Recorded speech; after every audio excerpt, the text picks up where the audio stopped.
Simão, um pescador de mãos calejadas e coração inquieto, foi chamado por Jesus para deixar as redes e lançar-se em uma missão que mudaria o mundo. Entre homens comuns, ele foi escolhido para algo extraordinário, embora naquele momento talvez não compreendesse a grandiosidade de seu chamado. Prepare-se para mergulhar na incrível jornada de Simão, uma história cheia de desafios, dúvidas e momentos que mostram a força transformadora do chamado de Deus. Inscreva-se no canal para mais histórias bíblicas emocionantes e ative o sino de notificações para não perder nenhum vídeo. Simão nasceu em Betsaida, uma vila simples e barulhenta às margens do Mar da Galileia, onde o cheiro de peixe fresco e o som das águas se misturavam com o burburinho das conversas no mercado. Filho de Jonas, ele cresceu aprendendo a lançar redes ao mar e a entender os caprichos do vento e das ondas. A vida era prática, repetitiva, e a pesca era tanto sustento quanto herança. Como muitos ali, ele sabia que os dias seriam passados no mar e as noites à beira do fogo, remendando redes ou contando histórias antigas. Simão não era conhecido por ser extraordinário. Era apenas um homem de trabalho duro, com mãos calejadas e um temperamento tão direto quanto o açoite do vento. Mas às vezes, quando o sol despontava no horizonte e as águas se tingiam de dourado, ele se perguntava se a vida não tinha algo mais reservado. Era uma inquietação que ele não compartilhava, pois parecia absurda para alguém como ele. Um pescador não sonha além do que seus olhos podem ver. Os dias passavam com o mesmo ritmo, até que, certo dia, algo diferente aconteceu. Enquanto puxava suas redes quase vazias após uma noite exaustiva no mar, ouviu uma voz que ressoou como se o tempo tivesse parado por um instante. Era um homem simples, mas com uma presença que atraía o olhar de todos. Simão não sabia, mas aquele encontro seria o início de algo que mudaria não apenas o rumo de sua vida, mas de tantas outras. Simão ainda segurava suas redes quando ouviu a voz firme do homem estranho. "Sigam-me, e eu farei de vocês pescadores de homens." A frase era tão enigmática quanto magnética. Ele parou, franzindo a testa. Pescadores de homens? O que isso queria dizer? Mas, antes que a razão o dominasse, algo mais profundo o impulsionou. Talvez fosse o cansaço de uma vida de redes vazias, ou o brilho nos olhos daquele homem que parecia enxergar além da superfície. Ele não sabia ao certo, mas de repente, soltar as redes pareceu ser a coisa mais natural do mundo. Ao lado de André, seu irmão, Simão deixou o barco para trás, sem olhar para os peixes que boiavam tímidos no fundo. Aquele homem, chamado Jesus, caminhava à frente, sem pressa, mas com um destino claro. Simão sentia cada passo pesar, como se atravessasse um portal invisível, saindo de uma existência comum para algo que ele não conseguia ainda explicar. Os dias que se seguiram foram intensos. Jesus falava de um reino que não era feito de tronos dourados ou exércitos poderosos. Era um reino que nascia no coração das pessoas. Algo que parecia tão distante quanto os mistérios do mar profundo. Para Simão, compreender isso era como tentar domar uma tempestade com as mãos. Mas ele seguia, mesmo sem entender tudo, atraído por aquela presença que parecia carregar o peso e a leveza do mundo ao mesmo tempo. A cada dia, Simão via coisas que desafiavam tudo o que conhecia. Cegos enxergavam, paralíticos caminhavam, e palavras simples transformavam vidas. Ele observava, fascinado, sem perceber que estava sendo moldado pouco a pouco para algo maior. O sol já começava a se esconder atrás das colinas quando Jesus, em um de seus momentos de conversa com os discípulos, olhou diretamente para Simão. Havia algo no olhar de Jesus que parecia atravessar o tempo e o espaço. Ele sorriu de um jeito sereno, mas firme, e disse: "Você é Simão, filho de Jonas, mas de agora em diante será chamado Pedro." Simão piscou, surpreso, quase confuso. "Pedro, Uma pedra? Ele soltou um riso abafado, como se achasse aquilo meio improvável. Afinal, ele era tudo, menos uma rocha. Explosivo, inquieto, cheio de certezas que duravam pouco. No entanto, as palavras de Jesus não pareciam deixar espaço para dúvida. Sobre esta pedra edificarei a minha igreja, e as portas do inferno não prevalecerão contra ela. Pedro olhou ao redor, esperando que alguém risse junto ou dissesse que aquilo era uma metáfora para outra coisa, mas ninguém falou. Os outros discípulos apenas o encaravam, alguns com curiosidade, outros com um certo respeito que ele mesmo ainda não entendia. Jesus não explicou mais nada. Ele raramente fazia isso, mas algo naquelas palavras ecoavam no fundo do peito de Pedro. Seria possível que ele, um pescador sem instrução e sem nada especial, tivesse um papel tão importante? O peso daquele novo nome era como carregar uma âncora pesada. Mas, ao mesmo tempo, havia uma estranha certeza de que, se Jesus acreditava nisso, então talvez fosse verdade. Os dias seguintes pareciam um teste silencioso. A cada palavra de Jesus, Pedro sentia que precisava ser mais do que ele era. Cada milagre que via, cada ensinamento que ouvia, era como um pedaço daquela pedra sendo lapidado. Ele ainda era Simão, o homem com um temperamento explosivo e impulsivo, mas agora começava a carregar o peso e a promessa de ser Pedro, aquele que sustentaria algo muito maior. Mas como poderia alguém como ele estar à altura de algo tão grandioso? Jesus, no entanto, parecia não ter dúvidas, e isso era um mistério que Pedro não conseguia resolver. Os dias ao lado de Jesus eram como um mar revolto, cheios de descobertas e desafios que Pedro jamais poderia ter imaginado. Entre viagens, multidões famintas e milagres que pareciam impossíveis, havia também momentos de perguntas profundas. Um dia, enquanto caminhavam pela região de Cesareia de Filipe, Jesus fez algo que ninguém esperava. Parou, olhou para os discípulos e perguntou com uma calma desconcertante: "Quem as pessoas dizem que eu sou?" Eles responderam com aquilo que ouviam nas ruas. "Alguns dizem que você é João Batista, outros Elias, e há quem diga que você é Jeremias ou algum dos profetas." Mas então Jesus voltou os olhos diretamente para Pedro e os outros, sua voz agora mais íntima. "E vocês? Quem vocês dizem que eu sou?" Pedro, como sempre, foi o primeiro a falar. As palavras saíram da sua boca quase sem pensar, como se viessem de um lugar muito mais profundo que sua mente. "Tu és o Cristo, o Filho do Deus vivo."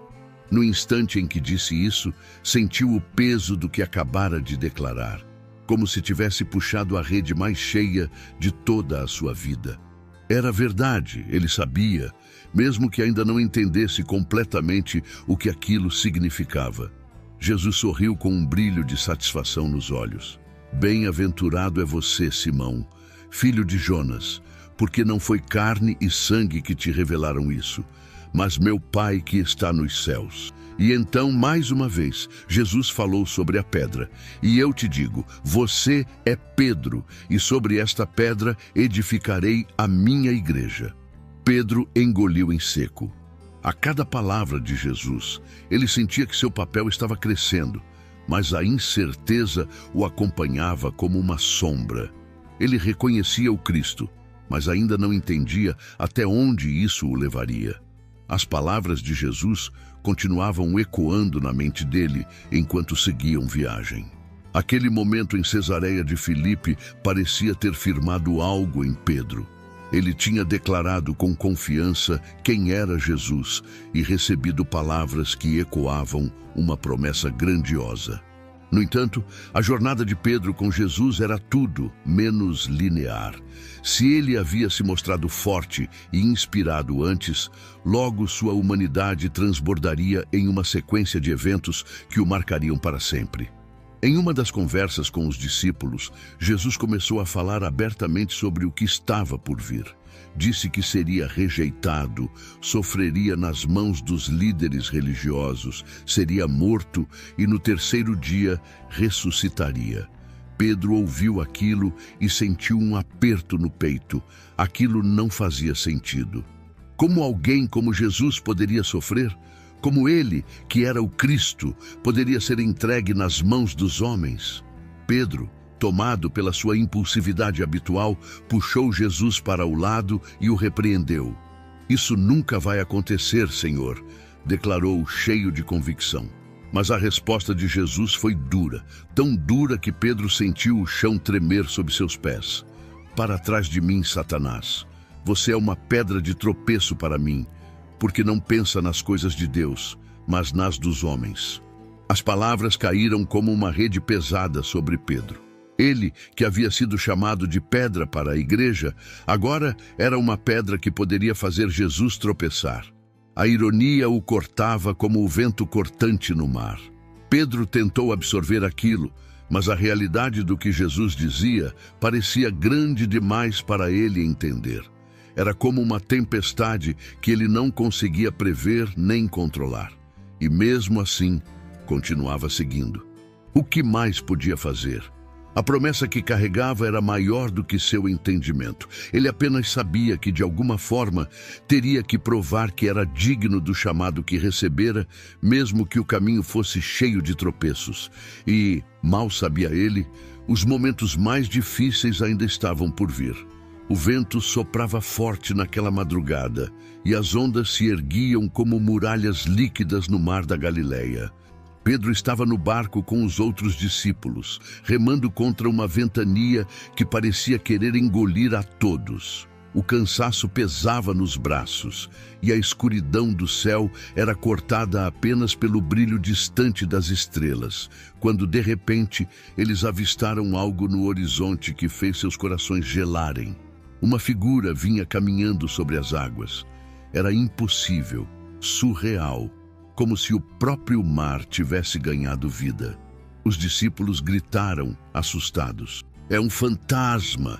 alguém gritou, a voz tremendo de medo. Mas então aquela figura falou, e a voz era familiar. "Coragem, sou eu, não tenham medo." Pedro se levantou no barco, os olhos arregalados fixos naquela visão. Ele reconheceu a voz e, num ímpeto de coragem e curiosidade, gritou para o homem: "Se és tu, Senhor, manda-me ir ao teu encontro sobre as águas." Era típico de Pedro. Agir primeiro, pensar depois. Jesus apenas disse uma palavra: "Venha." Sem hesitar, Pedro subiu na beirada do barco. O coração batia forte enquanto ele colocava o primeiro pé na água. Para sua surpresa, não afundou. Depois o segundo pé. Lá estava ele caminhando sobre as águas. Era algo impossível. Um milagre em si. O vento cortava seu rosto e o som das ondas ao redor parecia mais distante agora. Por um momento, ele se sentiu invencível. Mas então, Pedro olhou para o vento. O rugido da tempestade invadiu sua mente e o medo começou a dominar. Ele tirou os olhos de Jesus e, naquele instante, começou a afundar. "Senhor, salva-me!" gritou, a água já alcançando seu rosto. Jesus estendeu a mão rapidamente e o segurou. "Homem de pouca fé, por que duvidou?" disse Jesus, com um tom que misturava gentileza e repreensão. Pedro, encharcado e tremendo, voltou ao barco com ele, sentindo-se pequeno diante da força do vento e da própria fraqueza. Enquanto o mar se acalmava, Pedro ficou em silêncio, pensando no que aquilo realmente significava. Ainda havia tanto para aprender, e o caminho diante dele parecia cada vez mais desafiador. E então chegou o momento que Pedro temia, mas nunca imaginara que seria tão doloroso. A prisão de Jesus, ocorrida no jardim sob a luz trêmula das tochas, foi o início de uma noite que marcou a alma de Pedro para sempre. Ele tentou lutar, sacando uma espada e ferindo um dos homens que vieram prender o mestre, mas Jesus o deteve, curando o ferido e se entregando sem resistência. Pedro ficou confuso, perdido. Tudo parecia desmoronar. Naquela noite, ele seguiu à distância enquanto Jesus era levado para julgamento. O medo o consumia, mas ele não conseguia abandoná-lo completamente. Foi então que, ao aquecer-se junto ao fogo no pátio do sumo sacerdote, alguém o reconheceu. "Você estava com ele", disse uma voz no meio da multidão. Assustado, Pedro negou. "Não conheço esse homem." Mais uma vez e depois outra, as acusações vieram, e as negativas de Pedro saíram cada vez mais rápidas, como flechas disparadas pelo medo. Então, antes que ele pudesse dizer qualquer outra coisa, ouviu o canto do galo. Pedro congelou. As palavras de Jesus ressoaram em sua mente. "Antes que o galo cante, você me negará 3 vezes." Ele olhou ao redor, e por um instante, seus olhos encontraram os de Jesus. A dor e a compaixão naquele olhar quebraram algo dentro dele. Pedro saiu correndo dali, chorando amargamente, consumido pela culpa. No dia seguinte, ele assistiu de longe enquanto Jesus era levado ao Gólgota. A visão do mestre carregando a cruz, os gritos da multidão, os golpes dos soldados, tudo parecia um pesadelo do qual ele não conseguia acordar. E então, o momento mais terrível, a crucificação. Pedro, impotente, assistiu enquanto aquele a quem ele jurou lealdade era pendurado em uma cruz, com a vida escapando lentamente de seu corpo. A culpa e o arrependimento pesavam como uma âncora em sua alma. Para Pedro, tudo parecia acabado. Os dias que se seguiram à crucificação de Jesus foram os mais sombrios na vida de Pedro. O peso da negação, aquela memória cortante das palavras que saíram de sua boca na noite mais importante de sua vida, o consumia como uma maré que não recuava. Ele tinha prometido lealdade, tinha dito que jamais abandonaria o mestre, mas quando o medo apertou, negou conhecê-lo 3 vezes, exatamente como Jesus havia prenunciado. E então o galo cantou. As horas se arrastaram, e Pedro sentia que seu fracasso o definia. Mas algo começou a mudar quando as mulheres vieram correndo com a notícia. O túmulo estava vazio. Elas diziam que Jesus havia ressuscitado. Pedro e João correram até lá, o coração acelerado, mas o corpo de Jesus realmente não estava. Uma nova esperança começou a nascer. Mas a dúvida ainda pesava. Ele havia falhado. Como poderia ser parte do que viria a seguir? Dias depois, Pedro e alguns dos discípulos estavam de volta ao mar da Galileia. Talvez fosse o desejo de sentir algo familiar, voltar para onde tudo tinha começado, ou talvez a simples necessidade de fazer algo com as mãos enquanto a mente fervilhava. Eles lançaram as redes ao mar, mas, como em outra ocasião, pescaram nada. O dia começava a raiar quando uma voz se ergueu da praia. "Joguem a rede do lado direito do barco e vocês encontrarão." Eles obedeceram e a rede quase se rasgou de tão cheia de peixes. Foi João quem percebeu primeiro. "É o Senhor", disse. E Pedro não pensou 2 vezes. Ele se jogou na água e nadou com toda a sua força até a margem. Lá, Jesus o esperava, com um fogo aceso e peixe assando sobre as brasas. O cheiro trouxe lembranças, mas o coração de Pedro estava inquieto. Ele sabia que aquele encontro não seria apenas sobre peixe e pão. Jesus olhava para ele com a mesma intensidade de sempre. Mas havia algo diferente. Pedro sabia que a conversa que estava por vir definiria o resto de sua vida. Enquanto o fogo crepitava na praia, Pedro sentou-se diante de Jesus, com os olhos fixos no brilho das brasas. O cheiro de peixe assando se misturava ao som das ondas que se quebravam suavemente na margem. Mas Pedro mal percebia isso. Seu coração estava pesado, como se carregasse o próprio barco nas costas. Ele sabia que Jesus o perdoara, mas algo dentro dele ainda estava quebrado e parecia que só aquele momento poderia consertar. Jesus olhou para ele com paciência, mas não suavizou a pergunta que veio a seguir. "Simão, filho de Jonas, você me ama mais do que estes?" Pedro, com o peito apertado, respondeu rapidamente: Sim, Senhor, tu sabes que te amo. Mas Jesus não parou por aí. Ele perguntou de novo e mais uma vez: Simão, filho de Jonas, você me ama? Cada vez que Pedro respondia, parecia como se uma camada do seu orgulho, da sua dor, fosse arrancada. Até que, na terceira pergunta, ele sentiu a ferida aberta pela negação finalmente cicatrizar. Senhor, tu sabes todas as coisas. Tu sabes que te amo.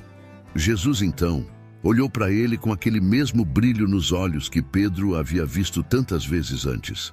Cuide das minhas ovelhas, disse o mestre. E Pedro sentiu o peso de um novo chamado repousar sobre seus ombros. Não era um peso como o da culpa que ele carregava antes, mas algo que vinha cheio de propósito e redenção. Jesus estava confiando a ele algo precioso, o cuidado com aqueles que seguiram a fé que ele havia iniciado. Depois daquela manhã, Pedro parecia outro homem. Não porque tivesse mudado completamente, mas porque, pela primeira vez, ele entendeu que sua força não viria de si mesmo. Os dias que se seguiram trouxeram ainda mais desafios. O dia de Pentecostes amanheceu como qualquer outro, mas havia algo no ar, algo invisível e poderoso, como o silêncio que precede uma tempestade. Pedro estava reunido com os outros discípulos no mesmo lugar onde haviam se encontrado tantas vezes antes, agora cheio de uma expectativa que eles não conseguiam explicar. As palavras de Jesus, antes de subir aos céus, ainda ecoavam em sua mente: permaneçam em Jerusalém até que recebam o poder do alto. De repente, sem aviso, um som como o de um vento forte preencheu o lugar. Era ensurdecedor, mas não amedrontava. Pedro olhou ao redor e viu algo que nunca poderia descrever completamente: línguas de fogo que desciam e pousavam sobre cada um deles. Era como se o fogo queimasse sem consumir. E antes que pudesse pensar, Pedro sentiu seu coração ser tomado por uma coragem que ele nunca conhecera. Eles começaram a falar em línguas que não conheciam, e suas vozes ecoaram pela cidade. Uma multidão começou a se formar. Pessoas vindas de todos os lugares, cada uma ouvindo as palavras do Evangelho em seu próprio idioma. Pedro, que até então havia sido o homem de ações impulsivas e palavras erradas, subiu para falar. Mas dessa vez, algo era diferente. Ele se dirigiu à multidão com uma autoridade que não vinha de si mesmo. Contou-lhes sobre Jesus, sobre como ele havia sido rejeitado, crucificado e ressuscitado. Suas palavras não eram ensaiadas, mas tinham o peso da verdade e do poder que o Espírito Santo lhe dava. Ao final, os corações estavam tão tocados que cerca de 3.000 pessoas decidiram seguir Cristo naquele dia. Foi o começo de algo maior, algo que Pedro sabia que estava apenas começando. Mas junto com o crescimento vinham os desafios. A igreja se expandia e as perguntas difíceis começaram a surgir. Como incluir aqueles que vinham de fora, os gentios, no reino? Pedro ainda não sabia, mas esses questionamentos o levariam a decisões que moldariam o futuro. E o teste de sua liderança estava apenas começando. Os anos se passaram e Pedro não era mais o mesmo homem que havia largado as redes na beira do mar da Galileia.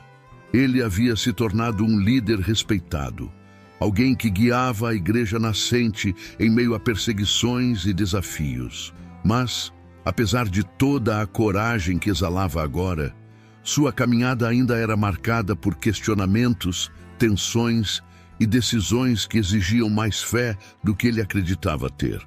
Um dos maiores desafios surgiu quando os gentios começaram a abraçar a fé em Cristo. Até então, a igreja era formada majoritariamente por judeus, e muitos acreditavam que os novos convertidos deveriam seguir as mesmas tradições e leis judaicas. Pedro, que crescera com esses costumes, também carregava suas dúvidas e preconceitos. Mas então, algo extraordinário aconteceu. Certo dia, enquanto estava em oração, Pedro teve uma visão. Ele viu um grande lençol descendo do céu, cheio de animais que, segundo a lei judaica, eram impuros. Uma voz ordenou: "Levante-se, Pedro, mate e coma." Ele, horrorizado, respondeu que nunca havia comido nada impuro. Mas a voz insistiu: "Não chame impuro o que Deus purificou." Pedro não entendeu completamente no momento, mas logo a visão fez sentido quando ele foi chamado à casa de Cornélio, um gentio. Ali, viu o Espírito Santo descer sobre eles da mesma forma que havia descido sobre os discípulos no Pentecostes. Foi um momento transformador. Pedro percebeu que o reino de Deus era para todos, independente de suas origens. Essa decisão mudou o curso da história da igreja, abrindo as portas para que gentios e judeus caminhassem juntos na fé. Anos depois, Pedro foi levado a Roma, onde enfrentou as maiores provações de sua vida. Ele continuava a pregar, mesmo sob o risco constante de prisão e morte. Quando, enfim, foi condenado à crucificação, pediu para ser crucificado de cabeça para baixo, porque não se considerava digno de morrer como seu mestre. E assim, o pescador se tornou uma rocha inabalável. Sua história ainda ecoa, mostrando que até os mais comuns podem ser usados de formas extraordinárias se estiverem dispostos a largar suas redes e seguir o chamado. A história de Simão, o pescador que se tornou Pedro, a rocha, é mais do que uma sequência de eventos marcantes. É o retrato vivo de uma jornada de transformação que começa na simplicidade e termina em um legado que atravessa os séculos. Pedro não foi perfeito. Ele tropeçou, duvidou e até negou o próprio mestre. Mas ainda assim, foi escolhido, restaurado e usado para algo que ia além da sua compreensão. Isso nos ensina algo profundo. Deus não escolhe os perfeitos, mas transforma os disponíveis. Pedro era um homem comum. Suas mãos calejadas pela pesca e sua língua impetuosa não o faziam um líder nato. Mas nas mãos certas, ele se tornou a base de uma mensagem que mudou o mundo. E talvez seja essa a maior lição. O que somos hoje não define o que podemos nos tornar. Deus vê além dos nossos erros e fraquezas, enxergando o potencial que nem nós mesmos conseguimos imaginar. Há também algo profundamente humano em Pedro. Ele foi corajoso o suficiente para sair do barco e andar sobre as águas, mas também teve medo e afundou. Ele declarou que Jesus era o Cristo, mas logo depois tentou desviá-lo de seu propósito. Ele negou o Mestre, mas chorou amargamente e aceitou ser restaurado. Essa montanha-russa emocional reflete o que todos nós enfrentamos. Nossa fé é testada, nossos medos vêm à tona, mas a graça de Deus está sempre ali, nos chamando de volta. E então, há o momento final, quando Pedro aceita o martírio com humildade. Ele sabia que sua vida não era mais sobre ele, mas sobre o chamado que tinha recebido. Essa entrega nos desafia a perguntar: estamos dispostos a deixar nossas redes? A confiar que há um propósito maior, mesmo quando não entendemos o caminho? No fim, Pedro nos lembra que não importa onde começamos ou quantas vezes tropeçamos. O que importa é a disposição de seguir o chamado, mesmo nas águas mais profundas. E talvez, ao olhar para trás, possamos ver que até os momentos de dúvida e fraqueza fizeram parte da construção de algo eterno. Se você gostou da história de Simão e quer continuar acompanhando outras histórias de fé e superação, não deixe de curtir esse vídeo e compartilhar com quem você ama. E claro, inscreva-se no canal para não perder nenhum conteúdo novo. Juntos, vamos explorar mais lições poderosas da Bíblia.